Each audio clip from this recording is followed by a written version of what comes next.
Friends, I welcome you to my channel. Before listening to this story, I will ask you to like and subscribe. It is not difficult for you, but it is pleasant for me. And we're starting. I finally finished packing my things. I was going on a week-long fishing trip with two of my three best friends, and while I was looking forward to it, I was also afraid of it. My friends and I have been together since elementary school. We were probably much closer than the brothers and always enjoyed our time together. But this trip was supposed to be different. For years, we've all been doing something together, my three buddies, our wives, and me. Heck, when we were young, we even dated each of the women until we settled on the one we eventually married. Kenny refused this trip because on the Monday after our departure, he had a business meeting that he just couldn't miss. He's coming later this week. Since he was not originally going to come, his wife Pam decided not to come until he had passed. Then, a couple of days before we left, Don found out that he needed to be at home for a meeting on the Friday of the first week, so he had to leave to get home early. His wife decided not to come with us. When my wife Becky found out at the beginning of the holidays that the wives were not coming, she decided not to come with us. Well, it wasn't the wonderful vacation we were used to, and I was just upset. Usually, when we went on our trips together, we all went together and we had a great time. Many times I wanted to make love, but Becky refused. At first I was upset, but after a few small quarrels, I ignored it. If she refused me long enough, I took matters into my own hands and dealt with my desires on my own. Anyway, I was at that stage that Thursday night. I was sitting in my office, drinking beer and taking a break from my packing. Becky was upstairs putting the kids to bed. I heard her come downstairs and go into the kitchen. A few minutes later, Becky came into the living room and sat down in her chair next to me. She took a sip of wine and looked at me with a worried expression on her face. "Honey," she said, "I need to talk to you seriously for a minute. I know what I'm about to say will probably piss you off, but please promise me you'll let me finish before you say anything. I promise to answer all your questions, but I need to say it now. I'm scared. But I should have told you something a few months ago, but I didn't know how to do it, and first I had to get some information for you." I don't know why, but I felt a pang of fear. Becky looked so pathetic, so scared, and at the same time so determined that I just realized what she wanted to talk to me about was some serious shit. Becky took a deep breath, took another long sip of wine, and continued. "I know you haven't been happy with our life for the last few years, honey. I didn't enjoy most of our time together either. Davy, I love you to death, but, well, honey, you just don't turn me on like you used to, and, David, I want to stay married to you. You're a great father, a wonderful breadwinner and friend, but I need more than you can give me in bed." I felt myself starting to boil with anger. What did she say? I knew she wasn't letting me love her much anymore, but what the hell was going on last week? I knew I had hit her hard. I opened my mouth to reply when Becky continued. She raised her hand and said, "David, you promised to let me talk before you say anything." I clenched my jaw and forced myself to lean back in my chair while she continued. "David, I met you. A man I've known for some time who completely fascinates me, and I can't live the way we lived in the past. I intend to make love to him, and I didn't want to run behind your back when I did it. I'll still take care of you, but, well, I need you to know that you can't get as much as you think you should. I just don't like being with you, and I need to be with him. I feel alive with him. It's like when we first got married. I can't get enough of him." I jumped up from my chair and started yelling at her. "You're a cheater. How could you?" Becky stood up and jumped in front of me. She pushed me away and I fell into a chair. She stood over me and continued, "Shut up. I told you that you wouldn't like what I was going to say, but you promised to listen to me before you said anything. Now shut up and listen." I was sitting in shock, and she was standing there looking down at me. She continued, "I've consulted with Don about the divorce laws in this state, and you can't afford to divorce me. Honey, you just have to accept that I'm going to be with my new man. If you divorce me, I will receive at least 2/3 of your salary for alimony and child support. The court will award me the children and the house because I need them to take care of the children. I'll get half of the savings in your retirement account. You will become a beggar, and you will not even be able to afford decent housing or food of the quality that you enjoy now. Children will grow up in a broken family with all the pain and suffering in their hearts that this will entail. For your own good, for the sake of the children, you have to accept what I'm going to do. For my part, I still love and respect you, but I just can't keep living with the shitty life we have. Nothing else is going to change for us, honey. I'll still let you possess me a few times. I won't interrupt you, but you have to understand that from time to time I will be out all night, and I can go on a few trips with my new lover so that we can have a nice time alone." I sat in shock, feeling anger rise in me as I tried to control myself. I watched as Becky moved away and sat back down in her chair. I licked my lips and took a deep breath. Finally, I said, "You're a fucking cheater. I thought I knew you. I thought you loved me, and now you're tearing my heart out with this. How long have you been cheating on me? Who is this bastard anyway?" Becky looked at me with some anger and said, "You can't help yourself by insulting me, honey. I hope you can overcome your little grudge, and we can live the way we have been living for the last few years. I'm not going to tell you how long, or when, or even where. It's none of your business, and if I find out that you're trying to figure it out, I'm going to have to do something you don't like. I will say that I have had another lover for some time, and I'm tired of trying to hide it. I finally decided that you need to know, to hear it from me, because I know I can't go on forever without you finding out, and I'm just tired of having to sneak around and hide it. I'm tired of coming home early and cleaning up so you don't suspect anything. I'm tired of never being able to spend the night in his arms. That way I can tell you that I'm leaving, and you can look after the kids while I take care of my needs. As for telling you who it is, I'll say it again. It's never going to happen. I know that you would have tried to do something about it, and then you would have gone to jail or been badly hurt and ended up in the hospital. In any case, it would be bad because I, the children, need you to work and support us. Children need their father to be with them. I guarantee that you will be held accountable if you find out who my lover is and do anything to him or me. Measures have already been taken to ensure that you will be punished if you make any attempt to harm us." Once again, I was shocked by how coolly Becky presented her information. She was so confident, so knowledgeable. It was obvious that this moment had been planned for some time. She had an answer to all my comments, to all my thoughts. I said, "Well, I better call the guys and tell them I'm not going on this damn trip. We need to clarify something, and I have a lot to do." I reached for my phone, but Becky grabbed my arm. Becky looked into my eyes and said, "No, you're going on this trip.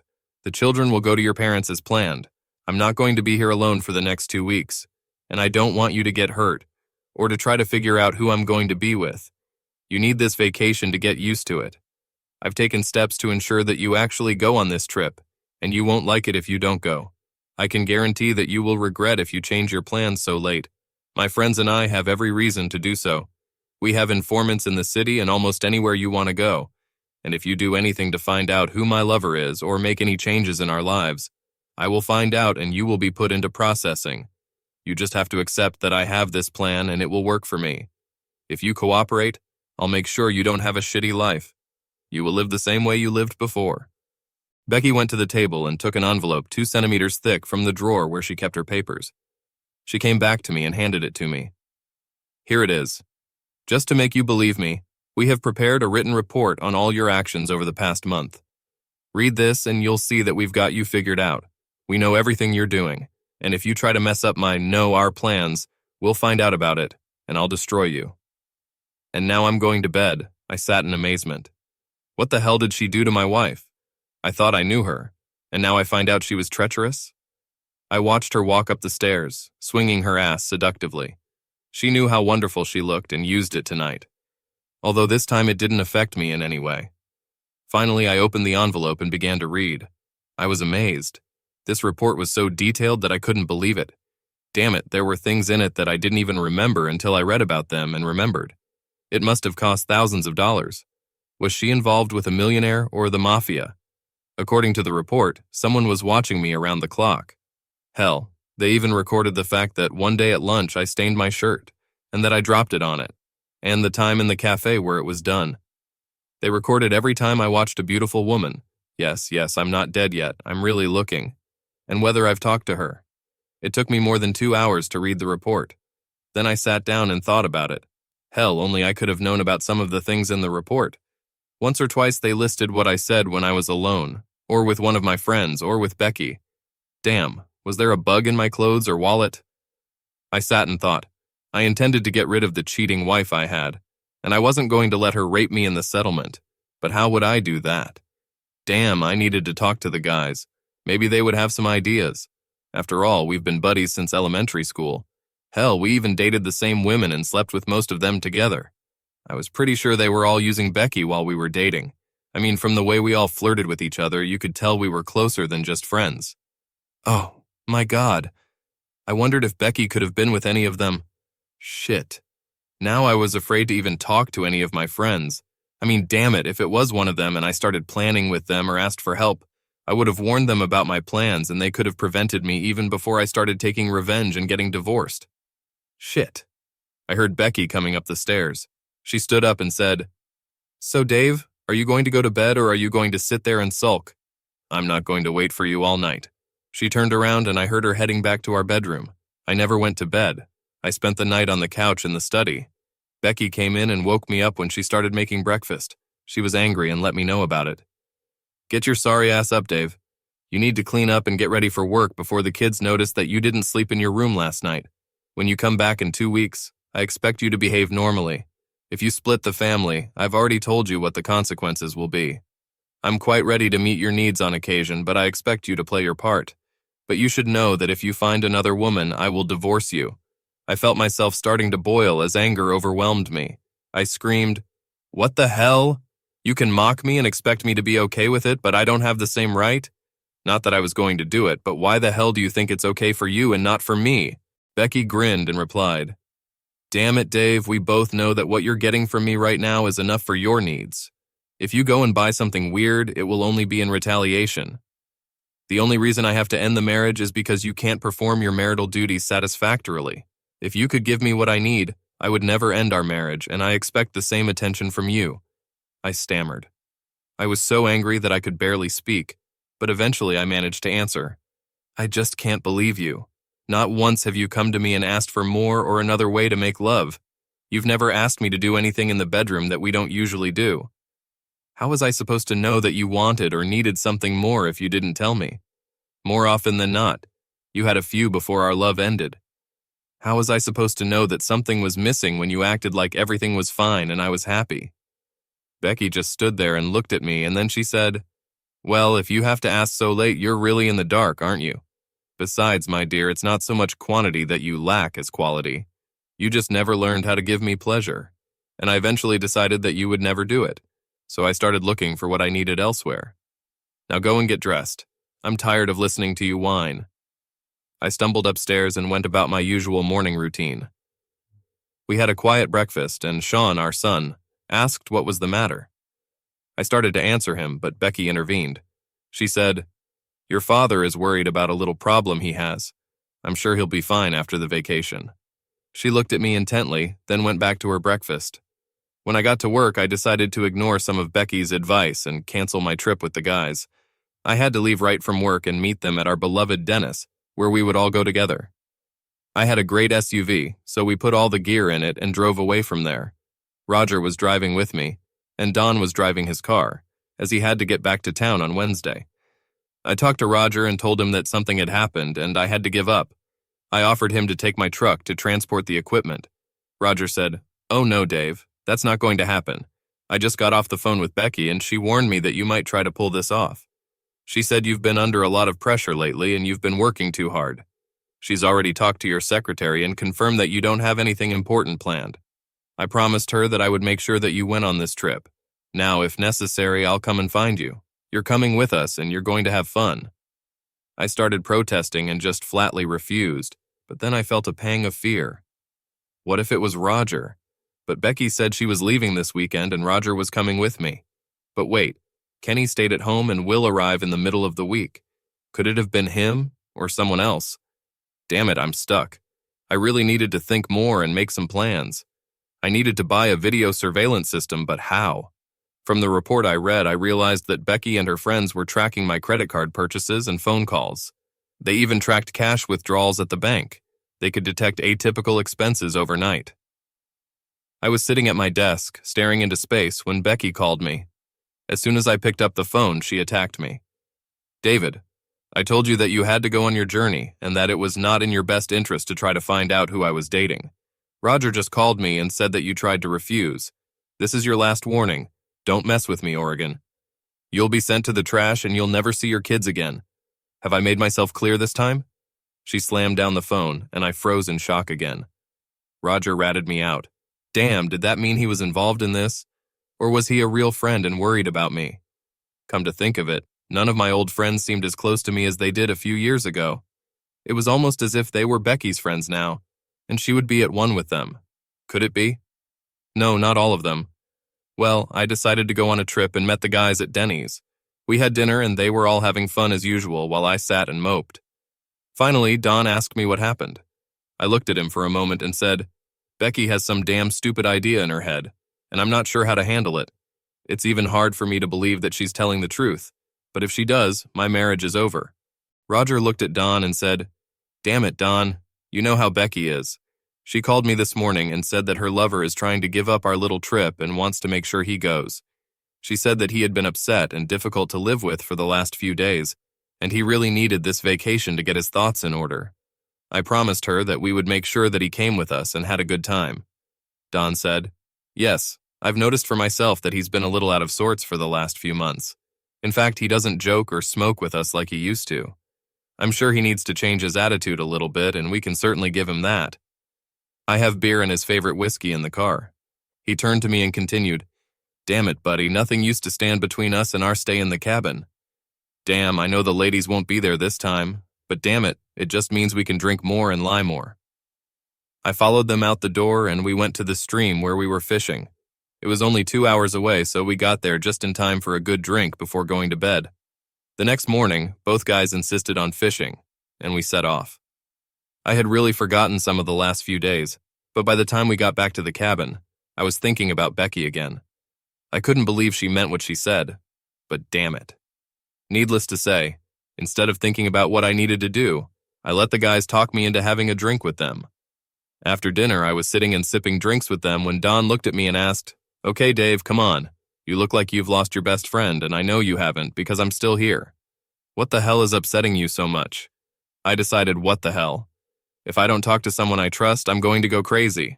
I knew I could trust these guys. Damn it, we've been best buddies since we started school. I told Don and Roger about the last few months. Hell, about the last 3 years of my marriage and my fading life. And then I told them about Becky's amazing performance on Thursday night. After I finished, Don looked at me and said, Damn it, Dave. Are you sure that's what Becky said? Damn it, I can't believe she would say or even think something like that. We have known her for many years, and she is the kindest and most loving woman I can imagine. Yes, me too. But that's exactly what she said as far as I remember. Is what she said really true? Don leaned back in his chair and said, Well, Dave, I can't say what the divorce will be like if that's what you're asking, but she's right about something.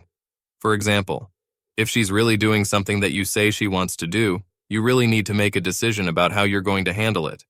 If she's being restrained, you need to ask yourself if it's okay to break up the family and emotionally harm the children, and even you and Becky. The courts always side with the mother in custody cases. Unless it is proven that she is unsuitable in any way, you will lose your children. She is right that you will have to support the children until they reach adulthood, and you are also expected to help with college admission. Since she's not working, you'd have to pay child support until she remarries, and in all likelihood, you'll either lose your house because of her, or you'll have to sell it and give her half the money. You'd have to give her at least half of your savings and your retirement account. So yes, she's basically right. There is a formula for calculating child support, and it usually does not benefit the supportive parent. The court is very interested in providing exceptional support to children, so you will probably lose at least 3/4 of your earnings for alimony payments in the event of a divorce. You would also have to provide medical care for the children. Dave was sitting in shock. For some reason, hearing his friend, who was a lawyer, say that it was much worse than hearing Becky tell him that he would go broke if he didn't agree that she was sleeping with just anyone. I need to know. She won't tell me who she's with, but I need to know. When I find out, I'll make sure she's not with him anymore.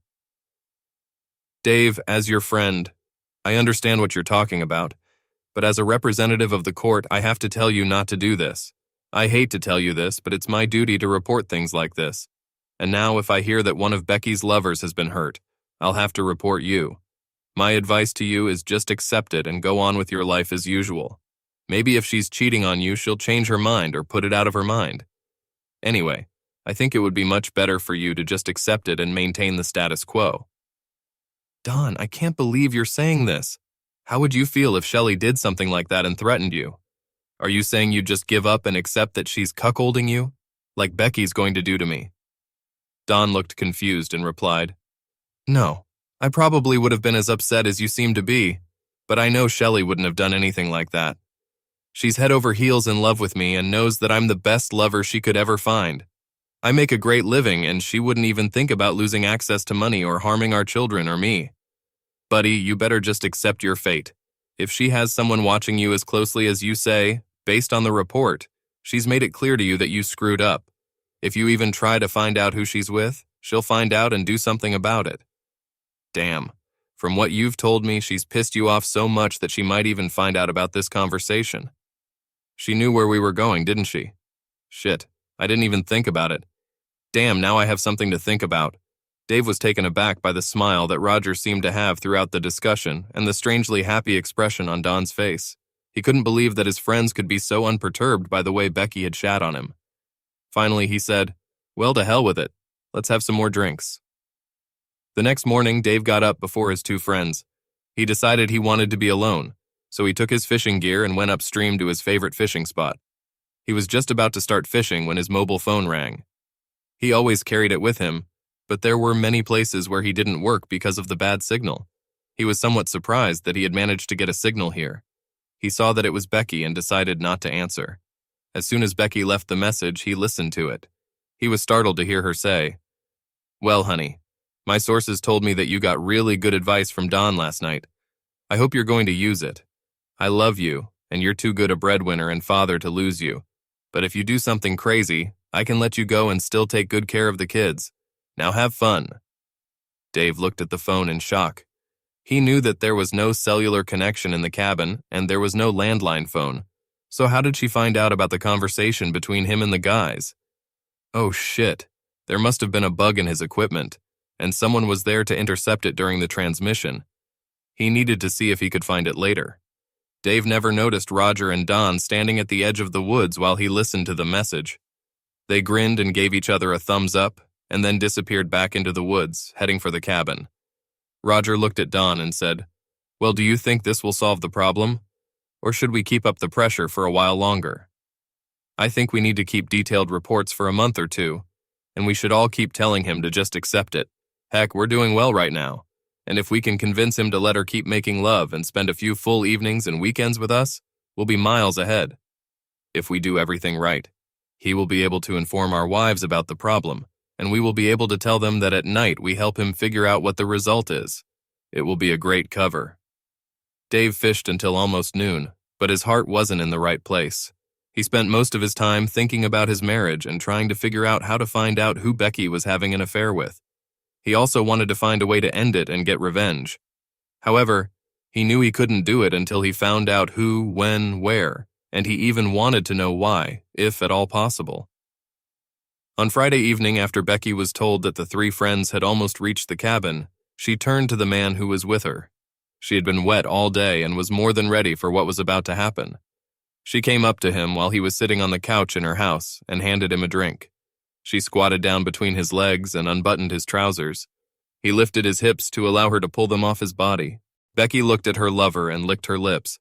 She straightened up and smiled at him, crossing her legs over his. Do you think we've taken care of everything? I love him to death, and he's a great breadwinner and father. I don't want to lose him. Yes. I think we can control it. Yes, I just hope that Dave doesn't start talking to our wives and create problems. You know, we've been fine for the last 3 years. I really think we should have been happy with the way things were instead of being so greedy. I admit the thought of you being with us all night or for a long trip is pleasant, but I'm not sure we can put that much pressure on old Davy. Maybe we woke up the monster. Well, the mistakes we've made and the few things we've been able to find that put him in a bad light should make him back off. I just wish he wasn't so damn straight and noble. I can't believe that we couldn't find anything in his actions that was even a little insidious. How can a man do business for himself and not take advantage of the situation to earn a little extra money? Oh, by the way, Becky, do you still keep track of finances and all transactions as we said? Yes. I managed to get the bank to set limits on what it can withdraw in cash, but there's nothing I can do about it writing checks. At least we can track them if he does. I just wish I could have a closer look at the business. Now I regret that I insisted that he hire an office maid so that I could stay at home with the children and just be a housewife." Becky giggled and then continued, "Of course, if I hadn't arranged for me to stay at home, we wouldn't have had as much fun as we do now, would we? I was pretty damn disappointed just spending a couple nights a month with you and a few times on a trip." They sat motionless for several minutes, clinging to each other, kissing gently from time to time, until Becky pulled away and smiled. She stood up and took his hand, saying, "I think it's time for a lover in bed. Let's take a shower." Dave was moody and distracted by the river. His friends tried to talk to him and cheer him up, but to no avail. They got him drunk on Tuesday night. After he fell into a drunken sleep, Don and Roger went out on the porch to talk quietly. Roger said, "I'm starting to worry about Dave. We've been talking to him for 4 days now, and anyway, he's getting more and more adamant about leaving Becky and getting back at her lover. He's almost ready to explode and go crazy. How are we going to control this thing now? Damn it, it all sounded so good and so simple when we made a plan to control him and attract her to us more often. What if he finds out and tells our wives?" Don said, "Oh, calm down, Roger. I can gut him in a divorce and make it look like she's a saint. In the worst-case scenario, she would actually divorce him. And what? The only reason we decided to try this is because she said she wanted to keep this little fool. We just have to make sure that he and our wives don't find out anything, so that we don't get involved. We may have to apply a little physical force, but it can wait until we see what happens in a week or two." Dave couldn't clearly hear what the guys were talking about, but he woke up and heard them talking on the front porch. He knew they were upset that he had been stubborn in accepting Becky's cheating, and they thought they would have to convince him to be more tolerant of it. Now he was angry not only at her, but at them as well.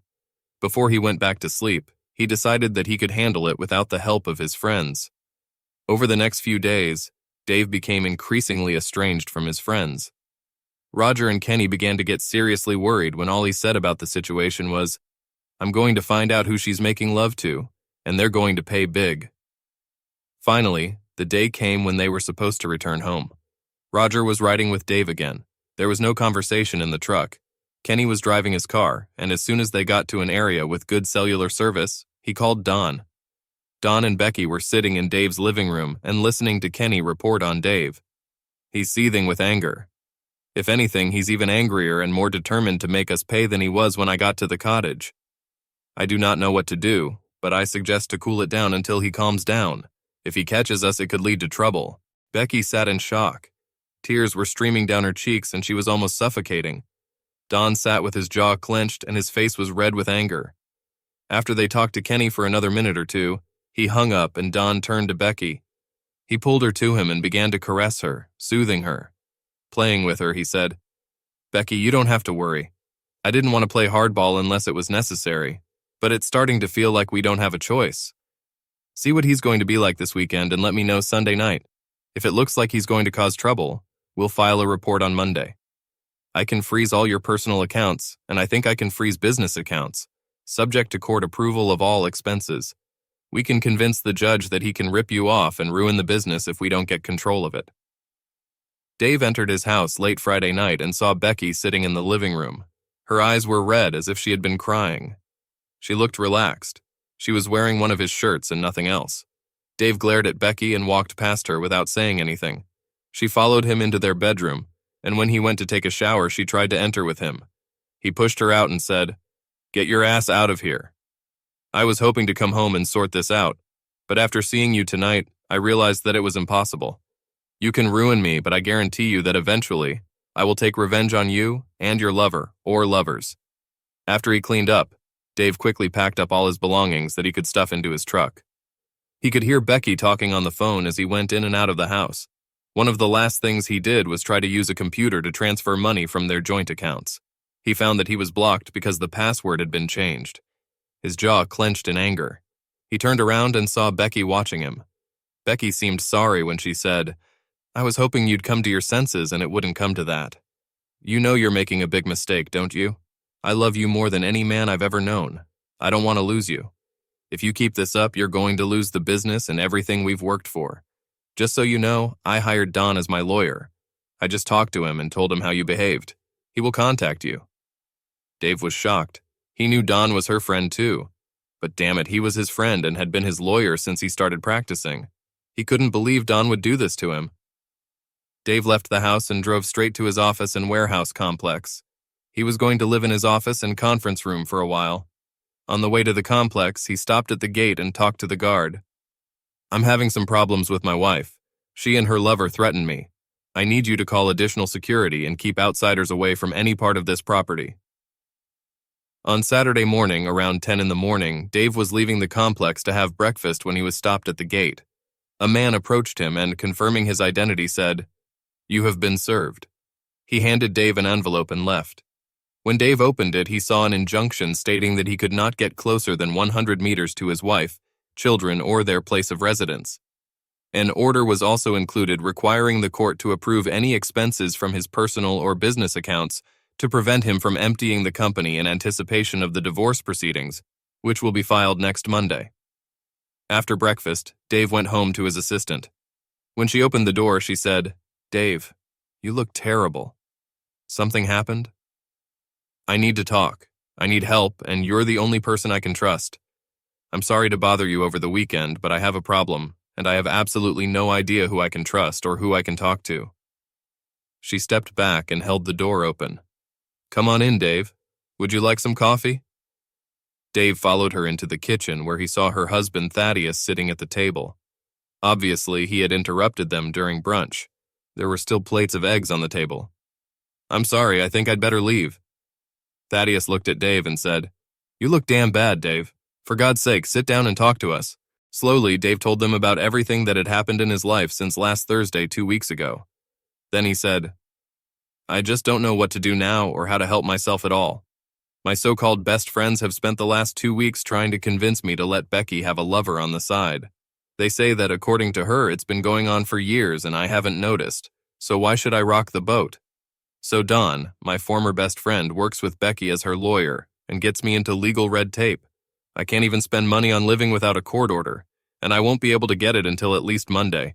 My best friend took over Becky's case as her lawyer, so I'm cut off from this case. I'm not even sure I have enough money for food.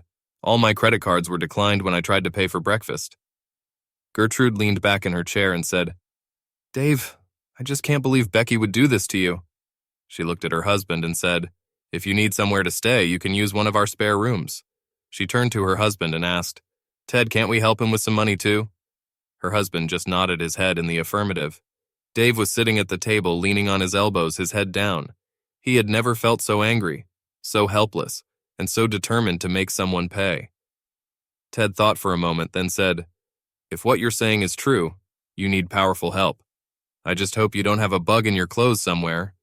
His eyes narrowed and he continued, "Come with me, Dave." They went down to the basement. They stopped at the bottom of the stairs and Ted said, "Dave, get undressed right now and give me your clothes. There's a shower over there and I'll bring you some of my stuff. I'll take this to the front door. After you clean up, we'll talk. I don't think anyone has a bug in our house, but they could be watching you here and have a listening device that would pick up conversations outside." Dave changed into Ted's old sweatpants. Then the three of them went to a rain shelter built of cement under the stairs. He felt stupid when he started talking, and Ted and Gertrude stopped him. They spent the next hour making notes, planning what needed to be done. After they had planned out all the unforeseen circumstances that could come to their mind, Ted left to start contacting people who, in his opinion, could help Dave. It was decided that Dave would have minimal contact with these people, and Ted and Gertrude would lend him the money needed to start an investigation. Becky was supposed to stop her activities, but they were going to watch her and Dave's 3 friends for a while. Sunday found Dave, Ted, and Gertrude having lunch together, while Becky, Don, Kenny, and Roger were having a meeting at her house. Roger said, "I'm worried about all this. I'm really not sure if we should even be here today. What if Dave comes and catches us? I think we should cool this down for a while until we get it back under control. Why the hell did you even try to do this to him? Damn it, we've been preparing this for more than 3 years, and you all had to try and get him to accept that he's a cuckold so that we could see Becky more often. I'm afraid it's all going to blow up in our face. I really don't like the fact that yesterday he spent so much time with his secretary and her husband, and our guy didn't hear a sound from home. Then Thaddeus left, and they stayed to watch Dave instead of following him. What if he did something for Dave? Oh, stop whining. We have Dave tied hand and foot. He can't get the money to do anything, and we have enough surveillance on him. We'll know if he farts before he does. He's sitting with his damn secretary and her husband right now and crying into his coffee. If he leaves, we'll get a call before he gets to the end of the block. He can't call from her phone or from his cell phone without us knowing what he's saying." Roger and Kenny watched for a moment and moved to join him when Becky started moaning and squirming again. None of them saw the man pointing a camera or microphone through the window in their direction. On Monday morning, Dave began trying to find a lawyer to represent him. He talked to several and made an appointment with two. He was at a loss because Don had been doing his legal work for years, and now he was representing Becky, so he had to look for someone else. In the end, he decided to hire Sally Hawk. She made a great impression at the interview, and besides, she was highly recommended. The first thing they did was start proceedings to unblock his business accounts and give him enough money to live on. They also decided to hire another private firm to spy on Becky. He allowed wiretapping of his house and video surveillance. He allowed Sally to begin divorce proceedings on charges of adultery. Later that evening, Ted gave Dave the film he had shot the day before. Naturally, Dave was heartbroken. He got even angrier because Becky was involved with all three of his friends. At least now he knew who his opponents were. The next morning, he went to his office and made 5 copies of the CD. He sent one to each of his friends' wives, his lawyer, and kept one for himself, plus put the original in a safe deposit box. He also posted the video on several amateur websites on the internet, using the real names of all the participants. He set up the site as a pay-per-view, and the money was transferred from the account to a bank in the Cayman Islands. He grinned, because apparently Don had forgotten that he had given him the key to his office, and Dave had set up a website from there, so when he was tracked down, good old Don would take the blame. Several of Becky's friends and family members have emailed photos of her in action. All of this was done from free computers in the college library, so he couldn't be blamed for it. He thought about using Don's office for that too, but then realized that Don would never do anything like that, so it would look suspicious. Using college computers was really easy. He has done this many times in the past and has never been caught. They were supposed to be for students only, and you had to use a student ID and password to log in. Almost every time he entered the library or one of the computer labs, he found a computer that had been left on. He used someone else's username, and even if the use was traced back to the college, it was traced back to that student, not to him. The local college didn't use security cameras, so he didn't even have to worry about being photographed in the area. On Wednesday, Dave had a lot of fun answering the phone calls of people who had seen the video. In the late afternoon, Becky called him in tears. She said, "How could you do that? I thought you loved me. How could you ruin my life like that?" Dave laughed and said, "Rebecca, I didn't ruin your life, you did it. I'm just doing the retribution I promised you if you really carry out your plans. Of course, I'm sure you've been cheating on me for a while now that I think about it. Of course, there were many cases when one of the guys made sure that I was not at home and returned late. Over the past few years, I've seen too many things that didn't add up then, but now make sense. By the time I'm done with you and these jerks, you'll regret the day you did it." Later that day, Becky's sister called him. She said, "Poor dumb bastard. I see you finally found out about your perfect wife. I'm guessing you sent the fucking video. Now I think she and I can share the boys. I didn't know she was doing them until I got this." He felt himself flinch when she hung up the phone. For the rest of the night, he could hear her manic laughter. Don also called, and as soon as Dave answered the phone, he started yelling at him. When Dave heard who it was, he misled him. He managed to get him to talk for almost 15 minutes. Don threatened both physical and legal damages. The best part of his expletive-filled tirade was, "You're a fucking asshole. By the time I'm done with you, you'll regret contacting me. I'm going to get your wife anytime I want, and we're going to have most of your money too. If you'd just done what I told her to do, you'd still have a family, money, and a life. I hope you like living in the ghetto, because that's where you'll be when I'm done with you. I'm going to sue everything I can find and blow your money just to protect myself from it." Subsequent calls from Becky's parents were sad. Her mother cried when she asked, "Dave, how could you do this to Becky? I know she seems to have hurt you terribly, but spreading her photos everywhere was too vindictive. Couldn't you have handled it in a more civilized way?" By the time he decided to go home for the evening, Dave was satisfied with his actions for the day. He was almost certain that the computerized answering machine system installed by his company would pay for itself only by recording what it had recorded that day alone. When he bought it, He was worried about how his then lawyer and friend Don advised him to contact a telecom operator to set it up. As soon as the phone rang, the computer answered it and issued a warning as the recorders started working. The alert was sent to all subscribers before their call could be forwarded. It said, "Thank you for calling the Central U.S. Company for Inventory, Logistics, and Security. All phone calls are recorded for later use. If you don't want your call to be recorded, please hang up now. If you are not hanging up and you know your internal number, enter it after the beep. If you don't know the extension you need, press 0 and the operator will help you."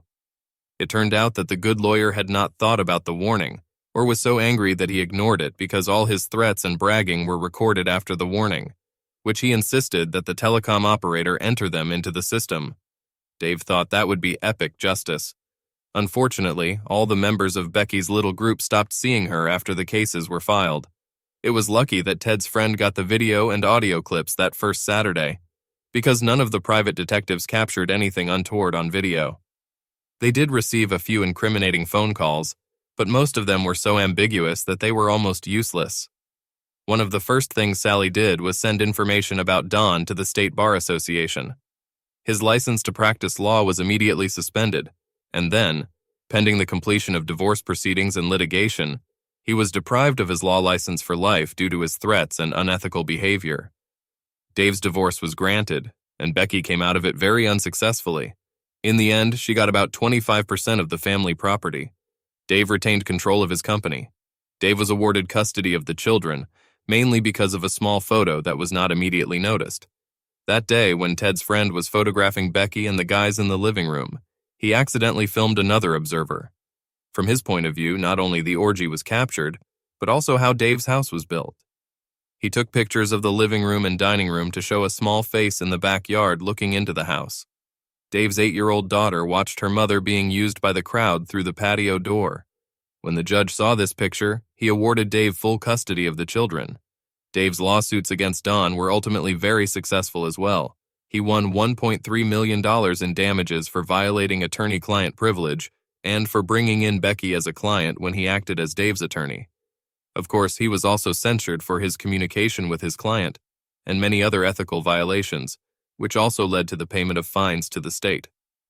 By the time Dave dealt with Don, he was almost bankrupt. His wife, Shelley, managed to almost completely clean out the remaining family property during the divorce. Kenny and Pam divorced, and she also got most of his estate. To everyone's surprise, Roger and Trixie did not get divorced.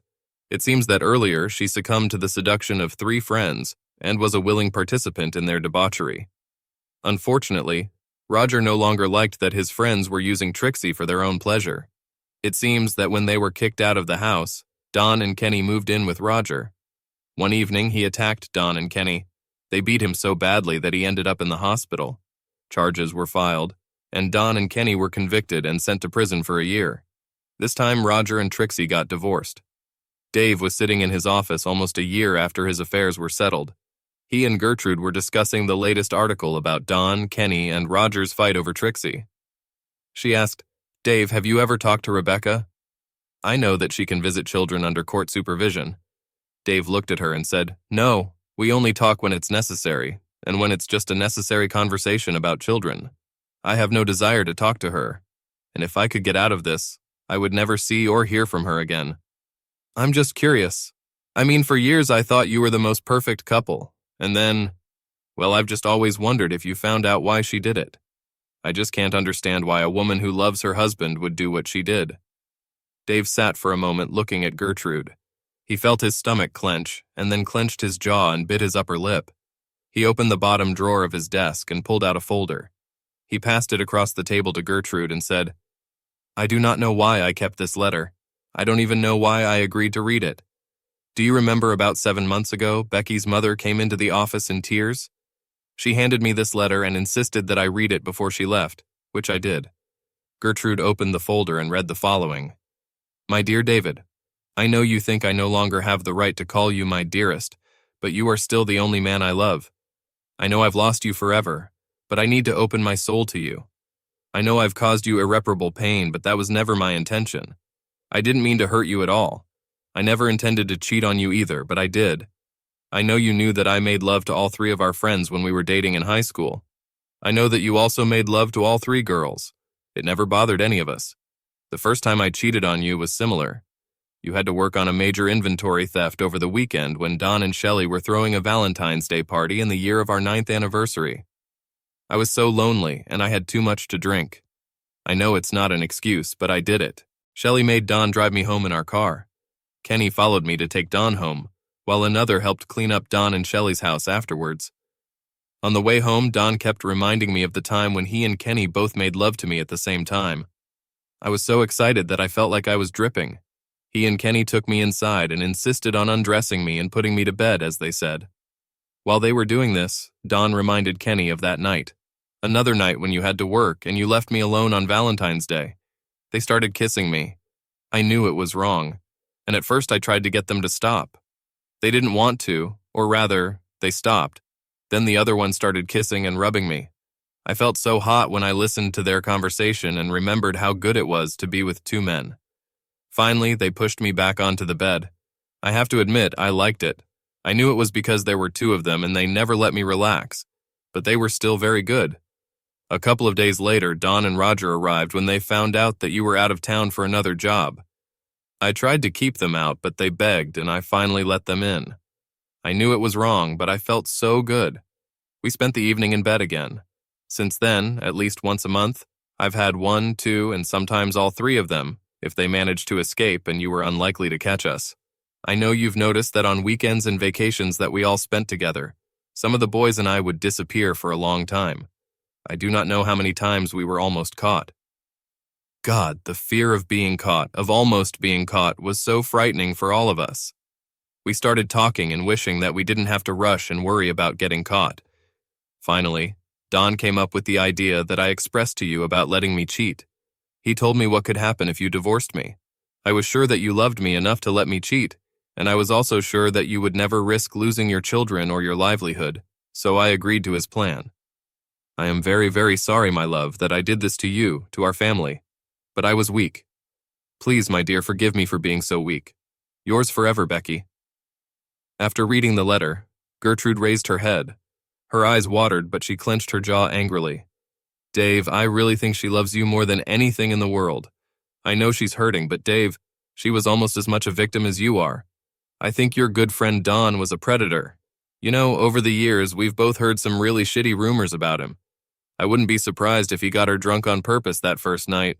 I do not know a single person with high moral qualities, not a single true friend who would take advantage of her, as she said. Yes, I know Gertie, but... Well, I'm not sure if she told me the true story. She always seemed more attentive to Don than I would have liked. I always laughed it off, but we fought a few times after the party because I thought she was too friendly and took too many liberties with him. But I never caught her or him in something that I could really quarrel about. I have to admit that after Don's phone call, when I finally caught them, thanks to you and Ted, I had enough doubts to run a DNA test on the children. You can't even imagine how relieved I was when the test results showed that I was their father. Well, anyway, I believe she thinks she loves me, but I don't think it's true love. It was more of a hobby, perhaps a deep sympathy. It was easy to live with me. I was a good breadwinner and father. Now I think I was the last choice, and we got married because, well, I do not know why she married me. I loved her to death, but I don't think she felt such deep love for me. I think that's why she cheated and why she kept doing it. I think she was a selfish person and thought only about her pleasure, her needs and desires. I'm not used to it. Now if only I could find a good replacement. End.